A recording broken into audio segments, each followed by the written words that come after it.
பத்மே உள்ளிட்ட ஐவரையும் தடுப்பு காவலில் வைக்க உத்தரவு. ககவத்தை படுகொலை அடையாளம் காணப்பட்ட துப்பாக்கிதாரி.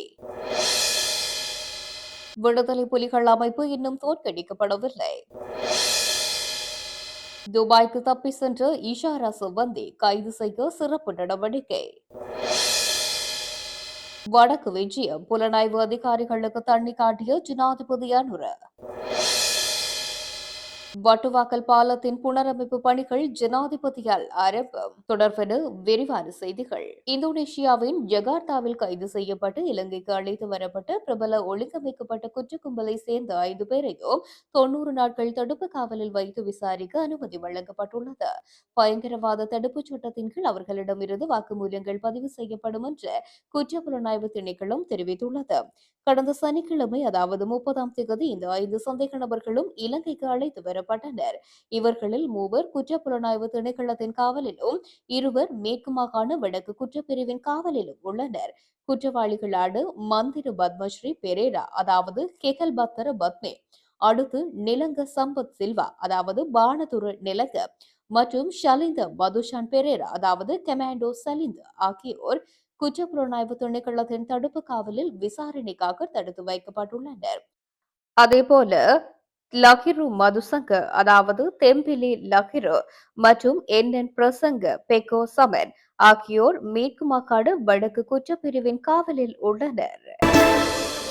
ககவத்தை பலன் சூரியகப ஹல்லித பகுதியில் 22 வயது இளைஞரான சுரஞ்சனை சுட்டுக் கொன்ற வழக்கில் விளக்கமறியலில் வைக்கப்பட்டிருந்த 2 சந்தேக நபர்கள் 2025 செப்டம்பர் 2 அன்று பெல்மதுள்ள நீதவான் நீதிமன்றத்தில் அடையாள அணிவகுப்புக்காக ஆஜர்படுத்தப்பட்டனர். இதன்போது சாட்சியாளர்களால் 2 சந்தேக நபர்களும் அடையாளம் காணப்பட்டனர். கொலைக்கு பயன்படுத்தப்பட்ட துப்பாக்கியை பயன்படுத்தியதாக சந்தேகிக்கப்படும் நபரும் சந்தேக நபர்களை ஏற்றி சென்ற ஜீப்பின் சாரதியும் அடையாள அணிவகுப்பில் சாட்சிகளால் அடையாளம் காணப்பட்டனர். இந்த வழக்கில் விளக்கமறியலில் உள்ள 10 சந்தேக நபர்களையும் செப்டம்பர் 16 வரை விளக்கமறியலில் வைக்க நீதிமன்றம் உத்தரவிட்டது.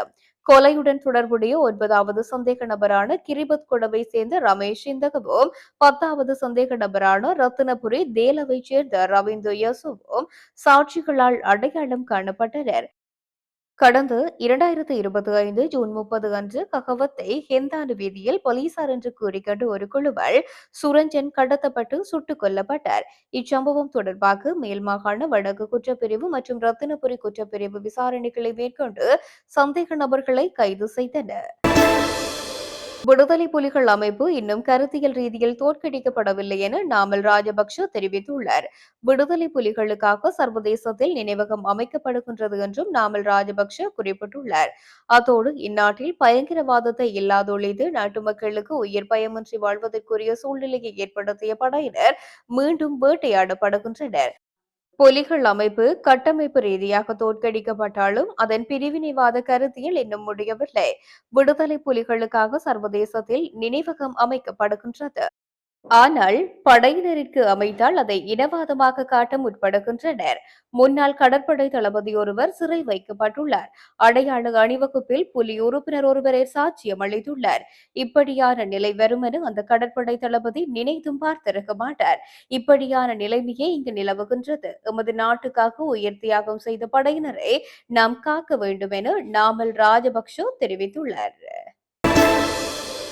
தடுப்பு காவல் உத்தரவின் கீழ் விசாரிக்கப்பட்டு வரும் ஒழுங்கமைக்கப்பட்ட குற்றக்குழுவின் தலைவரான கெகல் பத்தர பத்மே வெளிப்படுத்திய தகவல்களின் அடிப்படையில் நாட்டை விட்டு தப்பி சென்ற கணையமுள்ள சஞ்சீவவின் கொலைக்கு உதவியதாக குற்றம் சாட்டப்பட்ட இஷாரா சவந்தியை கைது செய்ய சிறப்பு நடவடிக்கை தொடங்கப்பட்டுள்ளது.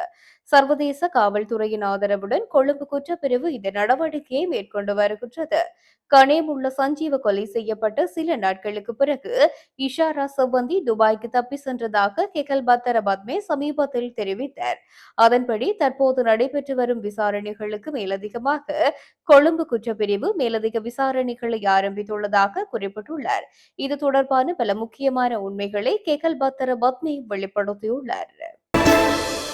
ஜனாதிபதி அனுரகுமார யாழ்ப்பாணத்துக்கு நேற்று வந்திருந்த நிலையில் அவர் எங்கு தங்கியிருந்தார் என்கின்ற விடயம் புலனாய்வு அதிகாரிகள் உட்பட அரச பெருந்தலைகள் எவருக்கும் தெரியாமல் இடம்பெற்றுள்ளது. ஜனாதிபதி அனுர யாழ்ப்பாணத்துக்கு நேற்றைய தினம் பயணம் மேற்கொண்டார். அவரது பயணத்தின் போது முதலாவது நிகழ்வாக காலை 10 மணிக்கு மயிலிட்டி துறைமுக அபிவிருத்தி பணிகளை ஆரம்பித்து வைப்பதாக இருந்தது.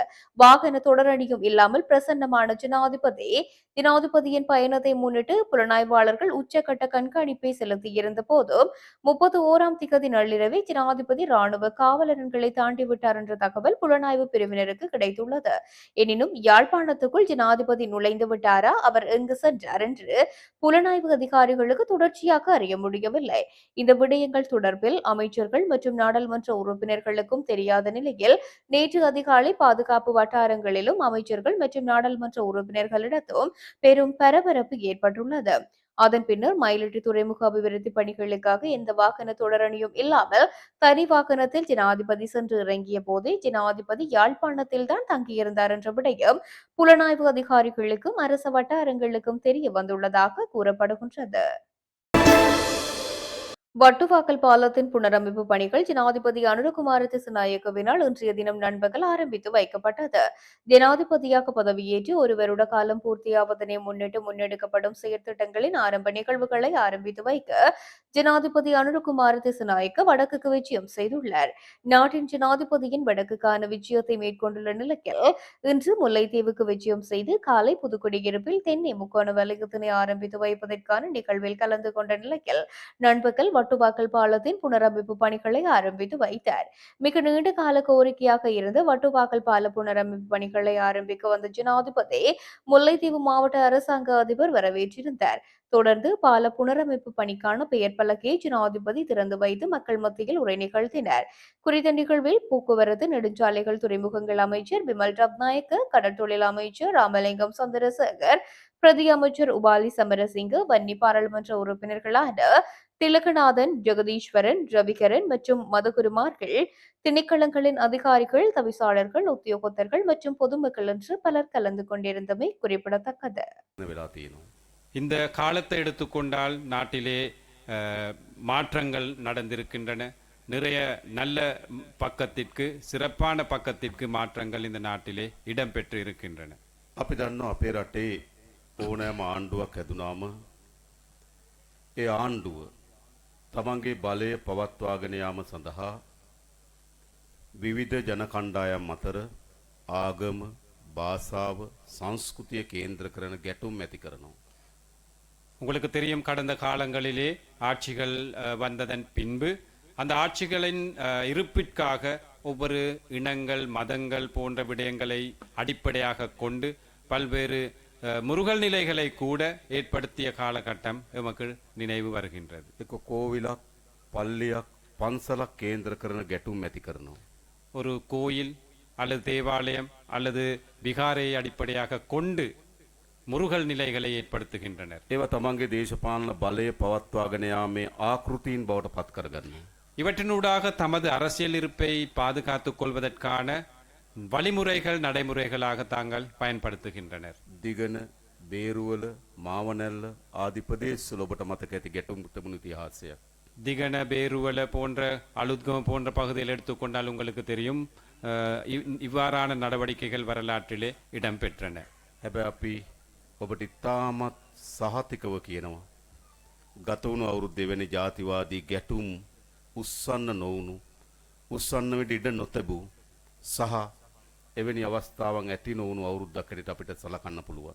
கடந்த வருடம் நாங்கள் மிகவும் உறுதியாக கூறுகின்றோம், அவ்வாறான இனவாத நடவடிக்கைகள், அவற்றை வைத்து அரசியல் செய்யும் செயற்பாடுகள் நாங்கள் ஒருபோதும் மேற்கொள்ளவில்லை என்பதை நாங்கள் மிகவும் உறுதியாக கூறுகின்றோம். මොකද ආණ්ඩු පවත්වාගෙන යන්න එවැනි ගැටුම් ඕන. ஏனென்றால் அரசாங்கத்தை நடத்தி செல்வதற்கு சிலருக்கு அவ்வாறான சம்பவங்கள் தேவை. එනිසා ඇතිවුණු ගැටුම් පිටුපස්ස ආණ්ඩුවේ හස්තයන් තිබුණු බව අපි කවුරුත් දන්නවා. ஆகவே அவ்வாறு இடம்பெற்ற சம்பவங்களுக்கு பின்புலமாக அரசாங்கத்தின் தொடர்புகள், அரசியல் தொடர்புகள் இருந்தது என்பது எங்களுக்கு දැකලා තියෙනවා. දැන් වාර්තාවල සිංහල ජාතිවාදී කණ්ඩායම් වලටත්, මුස්ලිම් ජාතිවාදී අන්තවාදී කණ්ඩායම් වලටත් ආණ්ඩුවේ එකම ගිණුමෙන් පඩි ගෙවලා තියෙනවා. சில ஆய்வறிக்கைகள் பார்க்கும் போது எங்களுக்கு விளங்குகின்றது சில மத சார்ந்த அமைப்புகளுக்கும் அரசாங்கத்தின் புலனாய்வுத் துறைக்கும் ஒரே கொடுப்பனவிலிருந்து சம்பளம் ஊதியங்கள் வழங்கப்பட்டிருக்கின்றது. ඒ කියන්නේ මොකද්ද ආණ්ඩුවට ගැටුම් ඕන වුණා. அதில் அர்த்தம் வந்த அரசாங்கத்திற்கு முருகல் நிலைகள் சண்டை சச்சரவுகள் தேவை. අපගේ ආණ්ඩු මුළුමනින්ම ගැටුම් ප්‍රතික්ෂේප කරන எமது அரசாங்கம் முற்றுமுழுதாகவே இந்த சண்டை சச்சரவுகளை நாங்கள் நிராகரிக்கிறோம். සමගිය ගොඩනැගීම සඳහා වෙහෙසෙන ආණ්ඩුවක්. அமைதியை சமாதானத்தை நிலைநாட்டுவதற்காக பாடுபடும் ஒரு கட்சி அரசாங்கம். ඒක තමයි මේ අවුරුද්දේ අපි අත්පත් කරගත්තු විශාලතම ජයග්‍රහණය කියලා මම ඔබට කියන්න කැමතියි. அதுவே நாங்கள் கைப்பற்றிக் கொண்டிருக்கும் மிகப்பெரிய வெற்றி என்று நான் இந்த நேரத்திலே கூற வேண்டும். විශේෂයෙන්ම අපේ අරමුණ බවට පත් වෙලා තිබුණේ මේ බිඳ වැටුණු ආර්ථිකය යථාවත් කර ගැනීම සඳහා පොරබැදීමක් අපි කරා. விசேடமாக எமது குறிக்கோளாக இருந்தது இந்த சரிவடைந்த பொருளாதாரத்தை நிமிர்த்தி சிறப்பான ஒரு நிலைக்கு இந்த நாட்டை கொண்டு வர வேண்டும் என்பது. අපිට රටට අවශ්‍ය ඩොලර් ප්‍රමාණය අපේ රටට උපයා ගන්න අපි අසමත් වෙලා තිබුණා. எமக்கு தேவையான அந்நிய செலாவணியை பெற்றுக்கொள்வதற்கு உழைத்துக் கொள்வதற்கு எங்களுக்கு முடியாமல் உள்ளது. ආණ්ඩුවට අවශ්‍ය රුපියල් ප්‍රමාණය උපයා ගන්න ආණ්ඩුව අසමත් වී තිබුණා. அரசாங்கத்துக்கு தேவையான ரூபாய்களை பெற்றுக்கொள்ளவும் அரசாங்கத்துக்கு முடியாமல் சென்றது கடந்த காலம். අපේ විශාලත මෙහෙයුම සහ පොරබැදීම තිබුණේ මේ ඩොලර් ප්‍රමාණය අපි උපයා ගන්නේ කොහොමද? රජයට අවශ්‍ය රුපියල් ප්‍රමාණය අපි උපයා ගන්නේ කොහොමද කියන අභියෝගය. அப்ப மிகப்பெரிய சவாலாக இருந்தது எமக்கு எப்படி எமக்கு தேவையான அந்நிய செலாவணியை பெற்றுக்கொள்வது எப்படி, எமக்கு தேவையான ரூபாய்களை பெற்றுக்கொள்வது உழைத்துக் கொள்வது எப்படி என்பது எமக்கு ඒ හරහා අපි ආර්ථික ස්ථාවරත්වය ඇති කරන්න දැන් සමත් වී තිබෙනවා. இவற்றினூடாக நாங்கள் எமது நாட்டு பொருளாதாரத்தை ஒரு ஸ்திர நிலைக்கு இன்றைக்கு கொண்டு வந்திருக்கின்றோம். ලංකාවට ඩොලර් එන ප්‍රධාන ආකාර 4ක් තියෙනවා. இலங்கைக்கு டொலர் அல்லது அந்நிய செலாவணி வரும் பிரதான 4 வழிகள் இருக்கின்றன. එකක් විදේශගත ශ්‍රී ලාංකිකයන් ලංකාවට වෙන ඩොලර් ප්‍රමාණය. ஒன்று இங்கிருந்து வெளிநாடுகளுக்கு போய் உழைத்து அவர்களுடைய அந்த சம்பள காசு அனுப்பும் முறை. මේ අවුරුද්දේ ඒ ඩොලර් එන වැඩිම අවුරුද්ද බවට පත් වෙනවා. அப்ப இந்த வருடம் என்பது அவ்வாறு அனுப்பும் டொலர்கள் அதிகளவாக அனுப்பிய வருடமாக உள்ளது. දෙක සංචාර කර්මාන්තය. 2 சுற்றுலாத்துறை. මේ අවුරුද්දේ විශාල ආදායම සංචාර කර්මාන්තය හරහා උපයාගත හැකි පහුගිය වසරවලට සාපේක්ෂව විශාල ආදායම බවට පත් වෙනවා. கடந்த வருடங்களுடன் ஒப்பிடும் போது இந்த வருடம் கடந்த வருடங்களை விட பெரிய அளவிலான அந்த டொலர்களை உழைக்கக்கூடிய வாய்ப்பு எங்களுக்கு கிட்டி. තුන්වෙනිව ඩොලර් රුපයන්නේ අපේ අපනයන වලින් අපි උපයා ගන්න ආදායම. மூன்றாவதாக நாங்கள் ஏற்றுமதியினூடாக பெற்றுக்கொள்ளும் டொலர் அல்லது அந்நிய செலாவணி. මේ අවුරුද්දේ ලංකාවේ වැඩිම අපනයන ආදායම ලබාගත්තු අවුරුද්ද බවට පත් වෙනවා. இந்த வருடம் வரலாற்றிலே அதிகூடிய வருமானத்தை பெற்றுக்கொண்ட வருஷமாக அமையும்.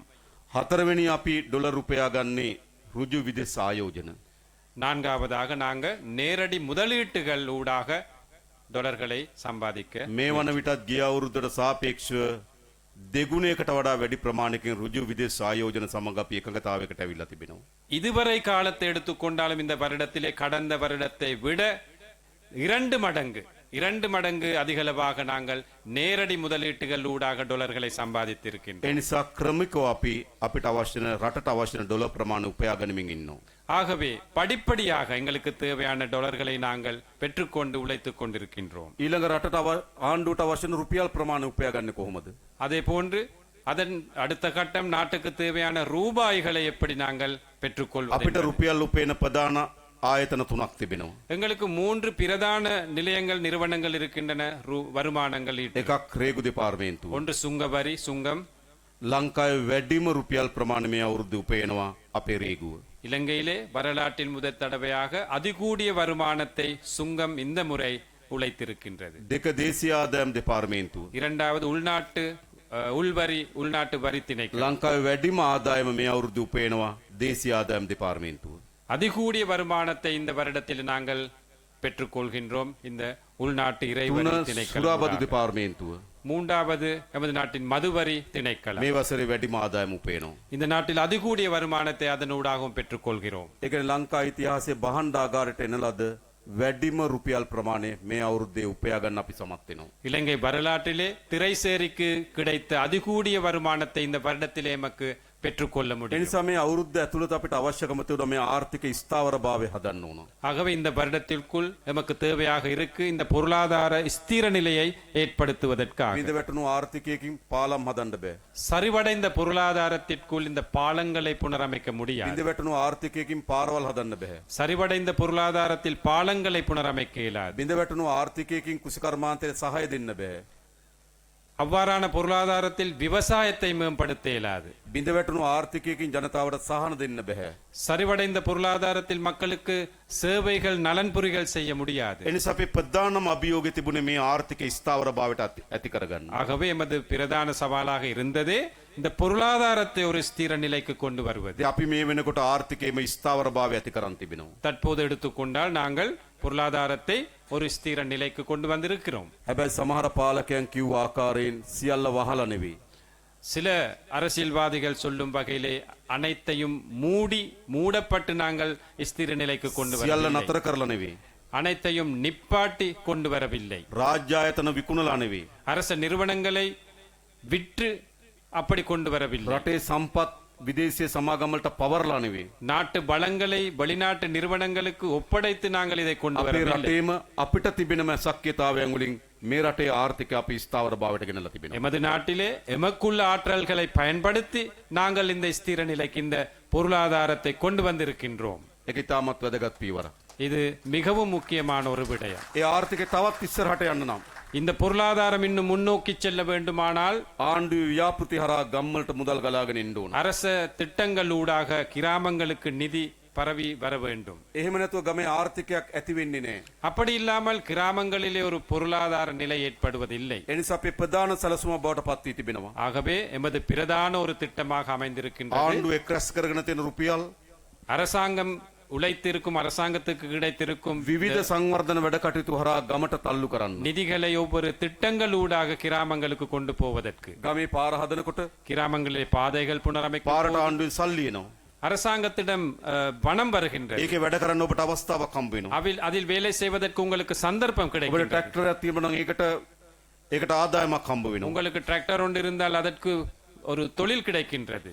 ඔබගේ ලැබෙන ආදායමෙන් ඔබේ කඩෙන් බඩු භාණ්ඩ මිලදී ගන්නවා. அப்ப அந்த கிடைக்கின்ற வருமானத்தில் நீங்கள் கடைக்கு சென்று பொருள் வாங்குறீர்கள். කඩේ ව්‍යාපාරය දියුණු වෙනවා. அப்ப கடைக்கு சாமான் விற்கப்படுகின்றது. එහෙම තමයි ආර්ථිකේ ප්‍රසාරණය වෙන්නේ. இப்படித்தான் இந்த பொருளாதாரம் விரிவாக்கம் செய்யப்பட வேண்டும். එහෙම නැතුව භාණ්ඩාගාරයේ සල්ලි එකතු කරලා அப்படி இல்லாமல் திரை சேரிலே காசு சேர்த்து ඒ සල්ලි ගම්වලට තල්ලු වෙන්නේ නැත්තම් මේ සංවර්ධනයෙන් ඇති පළක් නැහැ. அந்த காசு அல்லது அந்த நிதி கிராமங்களுக்கு போகாட்டி இதில் பலனில்லை. இந்த දැන් අපි මේ அபிவிருத்தி. පාලම ඉදි කරනවා. நாங்கள் இந்த பாலத்தை රුපියල් புனரமைக்கின்றோம். කෝටි 180ක් අපි වැය කරනවා. 180 கோடி நாங்கள் செலவழிக்கிறோம். 140 180යි අපි මුල් වෙන් කිරීම. නමුත් අපේ වියදම 140. සිලබඩ කෝටි 140ක් වැය කරනවා. 140 கோடி நாங்கள் செலவழிக்கிறோம். ඒ රුපියල් කෝටි 140න් වැඩි ප්‍රමාණයක් මේ ගම්වල බෙදෙන්න පටන් அப்ப ගන්නවා. இந்த 140 கோடி அந்த நிதி இந்த கிராமங்களுக்கு அந்த தொழில் வாய்ப்புகளுக்கு பிரிஞ்சு செல்லும். ඒතර ගමේ ජනතාව අතර සල්ලි ගලාගෙන ඉන්න පටන් அப்ப ගන්නවා. மக்கள் மத்தியில இருக்கும் அந்த அந்த மக்கள் மத்தியிலே நிதி சேரும் அவங்களோட கையில. එහෙමයි ජනතාවගේ ජන ජීවිත උසස් වෙන්නේ. இப்படித்தான் மக்களுடைய வாழ்வாதாரம் கூடும். අපේ ප්‍රවාහන ඇමතුමා කිව්වා எமது போக்குவரத்து அமைச்சர் கூறினார் රුපියල් කෝටි 1250කට ආසන්න මුදලක් මේ උතුරු පළාතට මේ අවුරුද්ද වෙන් කරලා තියෙනවා. கிட்டத்தட்ட 1250 கோடிகள் இந்த வடமாகாணத்துக்கு ஒதுக்கி இருக்கின்றோம். ඒවා ඔක්කොම ගම්වලට එනවා. இவை அனைத்தையுமே கிராமங்களுக்கு செல்லும். ගම්වල ජනතාව අතර මුදල් ගැවසෙන්න පටන් ගන්නවා. அப்ப கிராமங்களில் உள்ள மக்கள் மத்தியில காசு பழகத் தொடங்கும். කුඩා කුඩා ව්‍යාපාර වලට ආදායම හැදෙන්න පටන් ගන්නවා. சிறிய சிறிய திட்டங்கள் தொழில் வாய்ப்புகள் ஏற்படும். අපි එකතු කරගන්න භාණ්ඩාගාරයේ ධනෙ ගම්වලට ගලාගෙන එනකොට ගම්වල ජනතාවගේ ජීවිත උසස් වෙනවා. இந்த நிதி கிராம மட்டத்துக்கு வரக்குள்ள அந்த மக்களுடைய வாழ்வாதாரம் அந்த வாழ்க்கை உயரும். එහෙම විතරක් නෙවෙයි තවත් ඍජු ලෙස ඒ ජනතාව ඉලක්ක කරලා අපි ආධාර දෙන්න ඕන. அது மட்டுமின்றி அந்த மக்களை நேரடியாகவே நாங்கள் பார்த்து பல திட்டங்களை மேற்கொள்ள අපි தயாராக අද උදේ ආරම්භ කරා මේ යාපනයේ මේ උතුරු පළාතේ පොල් අක්කර 16ක් වගා කිරීමේ ව්‍යාපෘති මේ අවුරුද්දේ. நாங்கள் இன்றைய தினத்திலே காலையிலே ஆரம்பித்தோம். வட மாகாணத்திலே 16,000 16,000 ஏக்கர் தென்னை பயிர்ச்செய்கை புதிதாக. පොල් අක්කර 16,000ක් කියන විශාල ප්‍රමාණයක්. அப்ப தென்னை பயிர்ச்செய்கை 16,000 ஏக்கர் என்பது பெரிய ஒரு සාමාන්‍යයෙන් தொகை. අක්කරයකට පොල් පැල 64ක් අවශ්‍ය වෙනවා. வளமை சாதாரணமாக 64 தென்னம்பிள்ளைகள் ஒரு ஏக்கருக்கு நடலாம். පොල් පැලයක් රුපියල් 4,000ක් විතර වෙනවා. පොල් පැලයක වටිනාකම රුපියල් 4,000ක් විතර වෙනවා. ஒரு தென்னை பயிர் அந்த தென்னம்பிள்ளை ஒன்று கிட்டத்தட்ட 4,000 ரூபாய் மதிப்பாம். අපි මේ පොල් පැල සියල්ල නොමිලේ ලබා දෙනවා. நாங்கள் அனைத்து அந்த தென்னம்பிள்ளைகளையும் இலவசமாக ඒ கொடுக்கிறோம். වගේම පොල් සාරවත්ව වැඩෙන්න නම් පොහොර අවශ්‍යයි. அதே போன்று தென்னை மரங்கள் வளர்றதுக்கு பசலை தேவை. ඒ සඳහා පොහොර සානාධාරය ලබා දෙනවා. அதற்கு பசலை மானிய அடிப்படையில் நாங்கள் வழங்க தயார். ඒ වගේම පොල් සඳහා හොඳට ජලය අවශ්‍යයි. அதே போன்று தென்னைக்கு தண்ணீர் வேண்டும். එදා ජල බිඳු තාක්ෂණය සඳහා අක්කරයක රුපියල් 30000ක ආධාරයක් ලබා அந்த දෙනවා. நீர்ப்பாசன திட்டங்களுக்காக ஒரு ஏக்கருக்கு 30,000 ரூபாய் நிதி ஒதுக்கீடு செய்திருக்கின்றோம். ඒතර ජනතාවට සංවර්ධනය හරහා මුදල් ගලාගෙන යනවා වගේම ජනතාවගේ ආර්ථික ඉලක්ක කරලා අපි සානාධාර ලබා දෙනවා. அபிவிருத்தி வேலைகள் ஊடாக நிதிகள் வரும் அதே வேளை மக்களுடைய பொருளாதாரத்திற்கு நேரடி முதலீடுகளையும் நாங்கள் செய்திருக்கிறோம். අපිට අවශ්‍ය වෙන්නේ කුමක්ද? எங்களுக்கு என்ன தேவை?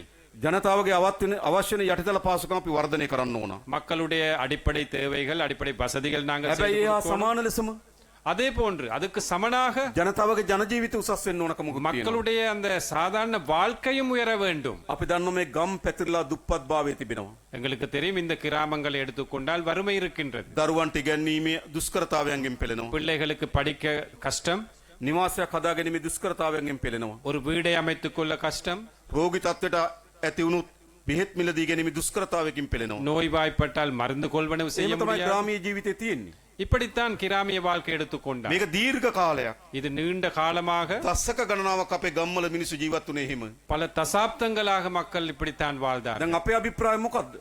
இப்போது எமது எதிர்பார்ப்பு என்ன? අපේ පාලන කාලය ඇතුළත எமது ஆட்சியின் கீழ் මුළුමනින්ම මේ දුප්පත් භාවය තුරන් කිරීමේ අරමුණෙන් අපි වැඩ කරනවා. முற்றாகவே இந்த வறுமை ஒழித்து கட்டுவதற்காக நாங்கள் செயல்படுவோம். දරුවන්ට හොඳට අධ්‍යාපනය හදාරන්න, பிள்ளைகளுக்கு நல்ல கல்வி රෝහල් පද්ධති දියුණු කරලා සෞඛ්‍ය පහසුකම් ලබා ගන්න. வைத்தியசாலைகள் மேம்படுத்தி சுகாதார විශේෂයෙන්ම අපි வசதிகளை ගත්තොත් பெற்றுக்கொள்வது, මේ මුතියන් කට්ටු වැව යටතේ ඇති වාරි මාර්ග පද්ධති අපි දියුණු කරනවා.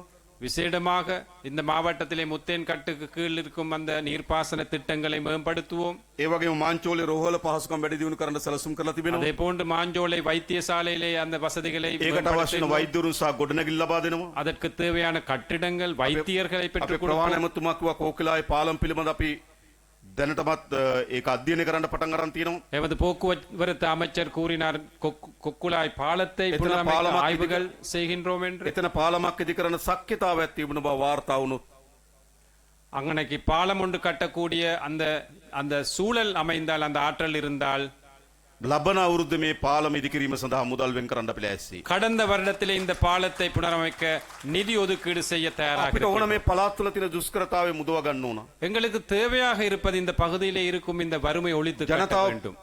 පෙළෙන දුප්පත්භාවය මුදවා ගන්න අපි කටයුතු කරන්න ඕන. மக்கள் மோங் கொடுக்கும் இந்த பிரச்சனைகளுக்கு வறுமைக்கு தீர்வு வழங்க வேண்டும். ඒක තමයි ආණ්ඩුවක වගකීම. அதுவே அரசாங்கத்தின் பொறுப்பு. විශේෂයෙන්ම අපි දන්නවා விசேடமாக எங்களுக்கு தெரியும், පරාජය වුණු පැරදි දේශපාලන කඳවුරු தோல்வி கண்ட அரசியல்வாதிகளும் அரசியல் තමන්ගේ முகாம்களும் පැවැත්ම බවට පත් කරගන්නේ ජාතිවාදය. தமது இருப்புக்காக பாவிப்பது இனவாதம். කුමන හෝ පුරාවස්තුවක් කේන්ද්‍ර කරගෙන எந்த ஒரு பழைய எமது உரிமைகளை வைத்துக் கொண்டு, පූජනීය ස්ථානයක් කේන්ද්‍ර කරගෙන புனிதமான ஒரு புனித ஸ்தலத்தை வைத்துக் கொண்டு ජාතිවාදය උස්සන්න කරන්න උත්සාහ කරමින් තිබෙනවා. இனவாதத்தை தூவதற்கு முயற்சிக்கிறார்கள்.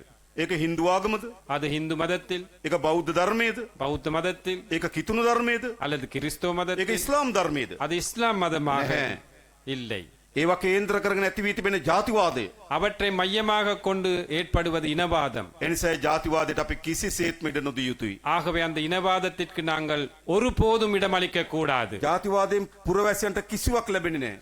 இனவாதத்தின் ஊடாக மக்களுக்கு ஒன்றுமே கிடைக்கப் போவதில்லை. ජාතිවාදයෙන් හැම විටම ප්‍රයෝජන තිබෙන්නේ පාලකයාට, දේශපාලකයාට. இனவாதத்தின் ஊடாக பயன்படுவது அரசியலும் அரசியல்வாதிகளும். එනිසා ජාතිවාදය මුළුමනින්ම ප්‍රතික්ෂේප කරලා ஆகவே இனவாதத்தை முற்றாகவே ජාතික தோற்கடித்து සමගිය වෙනුවෙන් தேசிய ஒற்றுமைக்காக සිංහල දෙමළ මුස්ලිම් බර්ගමැලේ අපි කවුරුත් சிங்களம், தமிழ், முஸ்லிம், பேகமேலே நாங்கள் அனைவருமே එකතු වෙලා වැඩ කරන්න ඕන කාලය ඇවිල්ලා තිබෙනවා. ஒன்று சேர்ந்து பணியாற்ற வேண்டிய காலம் வந்துள்ளது. ඔබ හිතන්න நீங்கள் நினைங்கள், අපි අයවැය ලේඛන ඉදිරිපත් කරේ මාර්තු මාසේ 21. நாங்கள் வரவு செலவு திட்டத்தை நாங்கள் சமர்ப்பித்தது ஏப்ரல் දැන් මාස 21. 5කට වඩා පොඩි කාලයක් ගත වෙලා තිබෙනවා. 5 மாதங்கள் கடந்திருக்கின்றது. අයවැය ලේඛනකින් තමයි ඒ ආණ්ඩුවේ ආර්ථික මාවත පෙන්눔 කරන්නේ. வரவு செலவு திட்டத்தின் ஊடாகத்தான் ஒரு ආර්ථික அரசாங்கத்தின் සැලසුම් පෙන්눔 කරන්නේ. பொருளாதார வழி, பொருளாதார திட்டங்களை வழி காட்டுவது. අපි මේ මාස 5මාර ඇතුළත நாங்கள் இந்த 5.5 மாத අලුත් காலத்தில் ව්‍යාපෘති ගණනාවක් ආරම්භ කරන්න සැලසුම් කරලා பல තිබෙනවා. புதிய திட்டங்களை நாங்கள் මේ ஆரம்பித்துள்ளோம். සැප්තැම්බර් මාසෙම කියන්නේ වෙන්නේ இந்த செப்டம்பர் மாதம் என்பது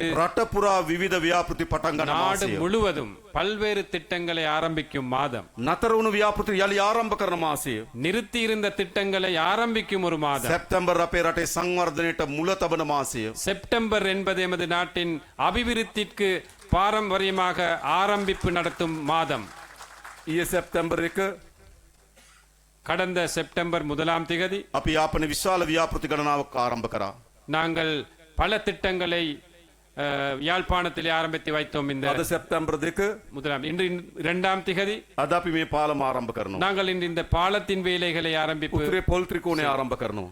வடக்கிலே தென்னை முக்கோண வளையத்தை ஆரம்பித்தோம். දිනපතා සැලසුම් කරලා තිබෙනවා අපේ සංවර්ධන ව්‍යාපෘති මේ මාසය පුරාවට. ஒவ்வொரு நாளும் இந்த மாதம் முழுவதும் பல்வேறு திட்டங்களை கொண்டு வருவதற்கு நாங்கள் මේ කෙටි திட்டமிட்டிருக்கிறோம். කාලය තුළ මේවා ආරම්භ කරන්න குறுகிய காலத்திலே இவற்றை ஆரம்பிப்பதற்கு දේශපාලන අධිකාරිය මඟ පෙන්වීමක් අවශ්‍යයි. அரசியல் தலைமைத்துவம் தேவைப்படுகின்றது. ඒක අපි ලබා දෙනවා. நாங்கள் அதை பெற்றுக் கொடுப்போம். හැබැයි මම හිතනවා ஆனால் நான் நினைக்கிறேன் දේශපාලන අධිකාරිය මොන අරමුණකින් වැඩ කරන්න පටන් ගත්තත් அரசியல் தலைமைத்துவம் எந்த ஒரு நோக்கத்தில் செயல்பட මොන ஆரம்பித்தாலும் විදියට ආරම්භය දුන්නත් எவ்வாறு ஆரம்பத்தை எடுத்துக் கொடுத்தாலும் ඒක යථාර්ථයක් බවට පත් කරන්න බෑ ඊට අදාළ රාජ්‍යාන්තරණ වැඩ කරන්නේ නැත්නම්. அது ஒரு உண்மை நிலைக்கு கொண்டு வர அல்லது யதார்த்தத்தை கொண்டு வருவதற்கு அரசு அதிகாரியுடைய பங்களிப்பு இல்லாவிட்டால் இதை உண்மை நிலைக்கு கொண்டு ඒ வர නිසා முடியாது. විශේෂ මාර්ග සංවර්ධන අධිකාරියට ஆகவே விசேடமாக வீதி அபிவிருத்தி அதிகார විශාල சபை කාර්යයක් පැවරනවා. பெரியதொரு பணி இருக்கின்றது. මේ අවුරුද්දේත් අපි විශාල මුදල් ප්‍රමාණයක් වෙන් කරේ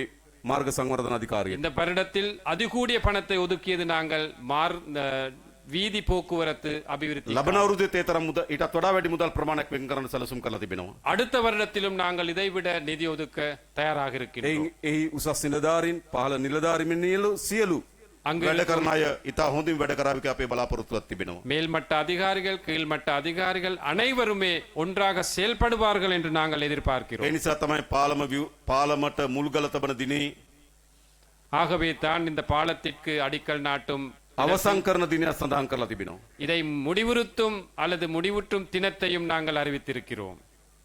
27 සැප්තැම්බර් 2 2027 செப்டம்பர் 2ஆம் திகதி අවුරුද්දකකින් 2 வருடங்களில் ඒකෙන් කියන්නේ මොකද්ද? இதில் கூறுவது என்ன? මම හිතනවා ඊට කලින් කරයි කියලා. நான் நினைக்கிறேன் அதுக்கு முன்பு முடிப்பார்கள் இந்த வேலைகளை. අපේ රටේ හැමදාම සිද්ධ වුණු දේ තමයි எமது මේ நாட்டில் ව්‍යාපෘති වල සිද්ධ වෙන ප්‍රමාදය. ஒவ்வொரு நாளும் நடந்த இதுதான் இவ்வாறான திட்டங்கள் காலதாமதமாகித்தான் போகின்றன. අපේ කැබිනට් මණ්ඩලය අපි වැඩිම තීන්දුව ගත්තේ මොනවද කියලා ඇහුවොත් වැඩියෙන් අරන් තියෙන මොනවද? எமது அமைச்சரவையில் அதிகூடிய முடிவுகளை எடுத்த என்ன தொடர்பாக என்று கூறினால் ඉදිකිරීම් ප්‍රමාද වීම හේතු කොටගෙන திட்டங்கள் தாமதமாகியது தொடர்பாக ඇස්තමේන්තු කරලද මුදල වැඩි කිරීම. அதில் மதிப்பீடுகளை நாங்கள் கூட்டும் அந்த திட்டங்கள் අවසන් කරන දිනේ දීර්ඝ කිරීම. அவற்றை முடிவுறுத்தும் நாட்களை இன்னும் நீடித்தல். අපේ රටේ බොහෝ ව්‍යාපෘති වල තියෙන අත්දැකීම මේක. எமது நாட்டில் பல திட்டங்களில் இருக்கும் அனுபவம் இப்படித்தான். පටන් ගන්නකොට කියන ගාන නෙවෙයි අවසන් කරනකොට. ஆரம்பிக்கும் போது நாங்கள் மதிப்பிடும் அளவு அல்ல, முடிவுறும் போது அது இன்னும் ඇයි கூடும். අවසන් කරන දිනේට නෙවෙයි අවසන් කරන්න කාලය වැඩි වෙන නිසා. ஏனென்றால் முடிவுறும் நேரத்தில் அல்ல காலத்தில் அல்ல அவற்றை ඒ முடிவுறும். නිසා යොදවපු මුදලින් පළකුත් නෑ. ஆகவே பயன்படுத்திய நிதியிலே பிரயோசனமும் இல்லை. ඒ වගේම අතිරේක මුදල යොදවන්න සිද්ධ වෙනවා. அதே போன்று மேலதிக நிதி ஒதுக்கீடு செய்ய வேண்டி ඒ வரும். නිසා අපේ ආණ්ඩුවේ ප්‍රධානම ඉලක්කය තමයි ஆகவே எமது அரசாங்கத்தின் பிரதான இலக்குத்தான் අපි ව්‍යාපෘතියක් ආරම්භ කරනකොට நாங்கள் ஒரு திட்டத்தை ஆரம்பிக்கும் போது ආරම්භ කරන දිනේ තියෙනවා ஆரம்பித்த தினம் இருக்கு, අවසන් කරන දිනේ තියෙනවා. இறுதி அது முடிவுறும் திகதி இருக்கு. ඒ අවසන් කරන දිනේට අනිවාර්යෙන් අවසන් කිරීම සඳහා මේ රාජ්‍යාන්තරණ මෙහෙවීම තමයි අපට පැවරී තිබෙන වගකීම. அந்த முடிவு பெறும் தினத்தைக்காக முடிவுறுத்துவதற்காக வழிநடத்துவதுதான் எமது அரசியல் தலைமைத்துவத்தின் பிரதான பணியாக இருக்கின்றது. අපි ගණනය කරලා බැලුවොත් මේ ප්‍රමාද විසින් අපේ රටේට ඇති වී තිබෙන ආර්ථිකයේ බර நாங்கள் எண்ணி பார்த்தால் எமது பொருளாதாரத்திற்கு இந்த பிற்போடப்பட்டதனால் வரும் சுமை, பொருளாதாரத்திற்கு வந்த சுமை எடுத்துக்கொண்டால் කටුනායක ගුවන්තොටුපළ ප්‍රමාදය විසින් கட்டுநாயக்க விமான நிலையத்தில் தாமதம் ஏற்பட்டது அபிவிருத்தியிலே. එහි ඇත්ත වටිනාකම වගේ 3 ගුණයක් වැඩිවීමේ ඉලක්කයක් තියෙනවා දැන්. அதன் உண்மையான மதிப்பை விட இன்னும் 3 மடங்கு அதிகளவாக செலவிட வேண்டிய தேவை ඒ වගේ இருக்கு. ව්‍යාපෘති 3ක් කරන්න ඕන සල්ලි அப்படி 3 திட்டங்களை அந்த ஒரு திட்டத்தினால் அந்த ප්‍රමාදය විසින් அந்த தாமதம் காரணமாக අපිට පාඩු කරලා තිබෙනවා. நட்டத்தில் நட்டம் ஏற்பட்டுள்ளது. මීරිගම කඩවත අධිවේගී මාර්ගය ගත්තත් එහෙමයි. மீரிகம கடவத்த அதிவேக பாதை எடுத்துக்கொண்டாலும் அப்படித்தான். ඒකේ ප්‍රමාදය විසින් அதன் தாமதத்தினால் අපිට විශාල පාඩුවක් ඇති කරනවා. பெருமளவு நட்டத்தை ஏற்படுத்தியுள்ளது. ඒ නිසා අපි කොතනකවත් ගණනය වෙන්නේ නැහැ. எங்கும் இது எண்ணி அல்லது அந்த எண்ணிக்கைக்கு வருவதில்லை. අපිට හොරකම ගණනය වෙනවා. ஊழல் மோசடிகள் නාස්තිය ගණනය වෙනවා. ගණනය වෙනවා. விரயம் எங்களுக்கு பார்க்கலாம். එහෙත් ප්‍රමාදය විසින් ඇති කරන නාස්තිය ගණනය වෙනවා අඩුයි. ஆனால் தாமதம் காரணமாக வரும் நட்டம் கணிப்பீடு செய்வது குறைவு. ඒක සාමාන්‍ය දෙයක් හැටියට සලකන පාලනයක් අපේ තියෙන්නේ. அது ஒரு சாதாரணமான செயல் என்றுதான் ஆட்சிகள் இருந்தது. අවසන් කරන දිනේට අවසන් නොවන එකක්, முடிவுற்ற திகதியிலே முடிவுறாமல் වෙන් කරන ලද මුදලට වඩා වැඩි මුදලක් ஒதுக்கிய முதல் ඊළඟ කරන්න වෙන එකක්, ஒதுக்கிய நிதியை விட மேலதிகமான நிதி ஒதுக்கீடு செய்ய வேண்டியதும் ඒක සාමාන්‍ය එකක් වෙලා තියෙනවා. அது ஒரு சாதாரண செயலாக අපේ நடந்தது. ආණ්ඩුවක වෙනස් කරනවා.